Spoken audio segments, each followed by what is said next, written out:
Enzo Recto, kalaban ang katiwalian at kasinungalingan, kakampi sa katotohanan at kabutihan. Sagot ng Vice President kay First Lady. Yung kanyang answer which is a non-answer. Ang sabi niya, di ba, lahat naman ng tao may karapatang ilabas yung emosyon, magsalita, no? Ng sama ng loob, no? Pero kami na lang mag-uusap ng asawa mo. Kami na lang mag-uusap ng boss ko. Hindi ka nakasama rito. No? Tapos ninarate lahat ng problema ng bansa, di ba? Inflation, no, crime, terrorism, lahat.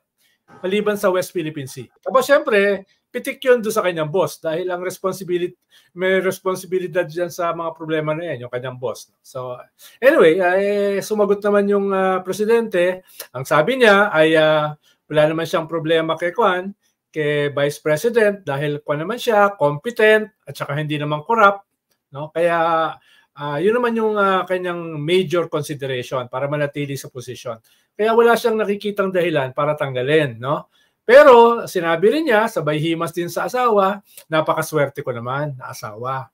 Diba? Napakaswerte ko dahil talagang dinedepensahan at pinaglalaban ako ng aking asawa. No? Pero ito yung parating na na matindi. Pero hindi kasi siya nanggaling sa political family. Kaya hindi niya nauunawaan itong mga bagay na ito. Itong batuhan, no? Itong politika. Medyo may pagka-konting patronizing. Tsaka may konting paglaglag. Habang sinalo mo yung isa medyo nilaglag mo ng konti. Mas interested ako dun sa paano kaya sila nag-usap. Meron siyang sinabi na criteria para sa kanyang cabinet secretary, no? Corruption, hindi corrupt, at saka competence, no? Kahit naman yun, hindi ko sigurado si Vice President dahil wag mong kalimutan may kaso sa Supreme Court tungkol sa kanyang intelligence at saka confidential fund. Tapos medyo bumababa yung ratings natin sa education, sa World Bank, sa PISA, etc. No? So, bigyan na natin yon. No? Kung ang tingin niya, competent at saka hindi corrupt yung Vice President, bigyan na natin. Pero meron siyang importante na hindi binanggit, loyalty. So parang, di ba, kung ikaw ay ang presidente, isa sa hinihingi mo sa iyong official family, isa sa hinihingi mo sa iyong kabinete ay loyalty, no? Dapat yung kabinete mo ay hindi naman na ang sigaw ipabagsak ka, di ba? Tingin ko wala naman siyang ibang cabinet secretary na gumawa noon, yung vice president lang.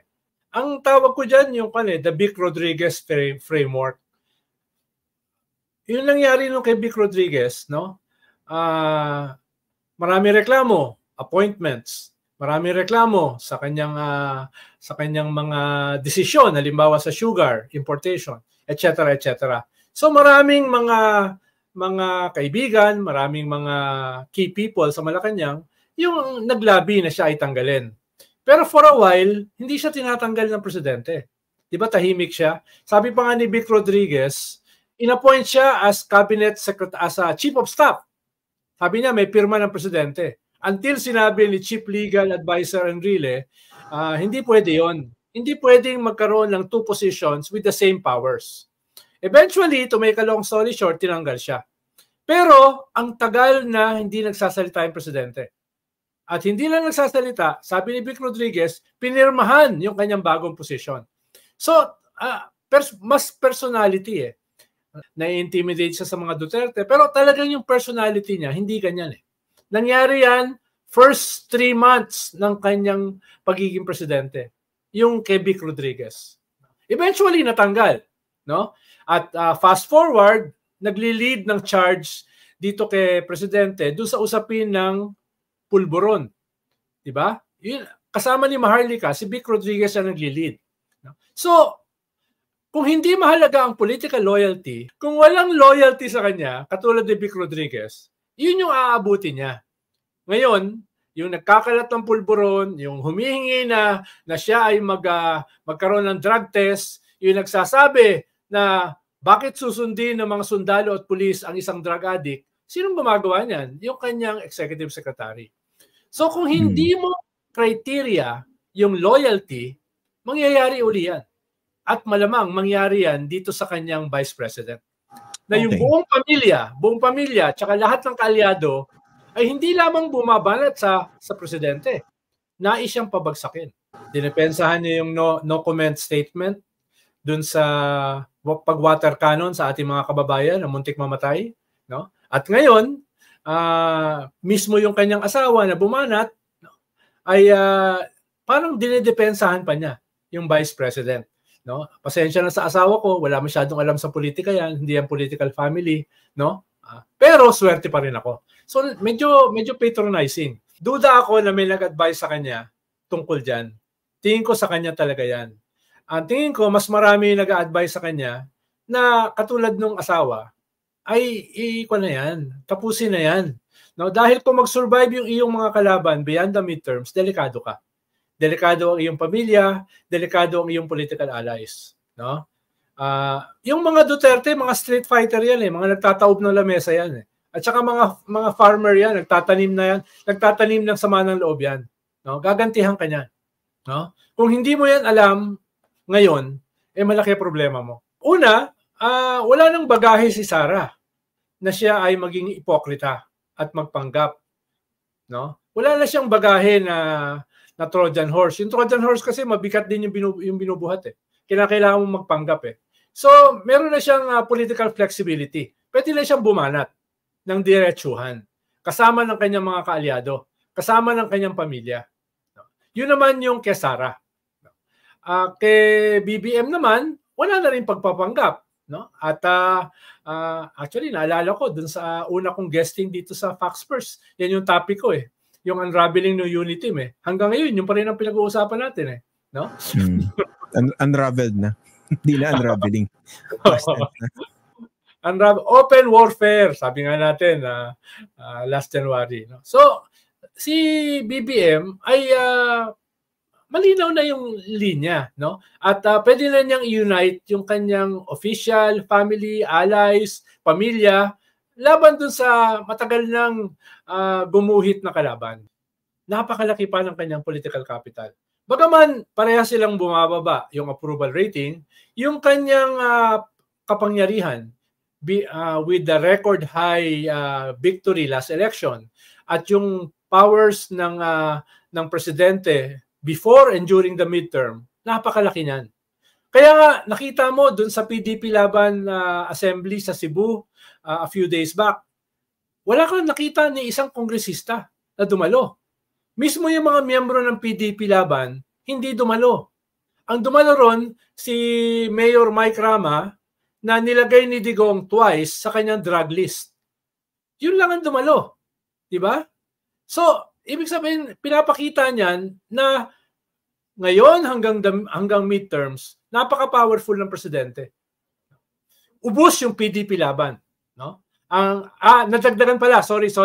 Nadagdagan pala sila, si Philip Salvador. Kaya kinakabahan na siguro si BBM na ayaw niyang banatan muna si Vice President kahit hindi malinaw na walang loyalty dahil lumakas masyado yung kampo ni Vice President nung nadagdag si Philip Salvador. Kung titignan mo yung mga rally nila ngayon, parang mga kaliwa yung rally, di ba? Yung chanting, di ba? Yung mga speeches, di ba? Parang kaliwa eh. Yung nakakapanliit eh pag pinapakinggan ko. Parang namumukha akong konserbatibo pag pinapakinggan ko yung mga rally nila. Pero maganda kahapon dahil lahat ng mga talking heads ng China nagsama-sama sa isang basket, sa isang bayong. Nagsama-sama sila. No? Tapos ikalawa, pinapanood ko sila, 60 yung views. 60 yung views. May boosting na yan. Tapos syempre yung mga kasama nila, kasama sa nagbe-view around the country. So 6 na po. Actually, ginawa na ng Vice President last Monday nung sinagot niya yung First Lady. No? Bakit itong mga bagay nito ang pinag-uusapan? Punta tayo sa mga problema ng bansa. No? At definitely, yung ninarrate niya ng mga problema, except yung West Philippine Sea na wala siyang binanggit, lahat ng problema na yan, syempre, pitik sa presidente. Racism, crime, inflation, corruption, isa-isa niya eh.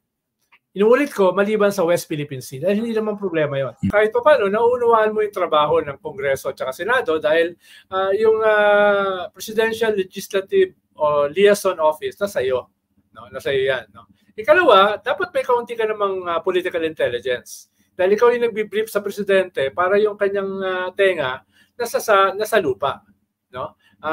Para hindi siya nasusurpresa sa mga pangyayari. So binibrief mo rin siya kahit paano. So dapat meron kang kaunting 360-degree vision. Kaunti lang naman, no? Para na-update mo siya.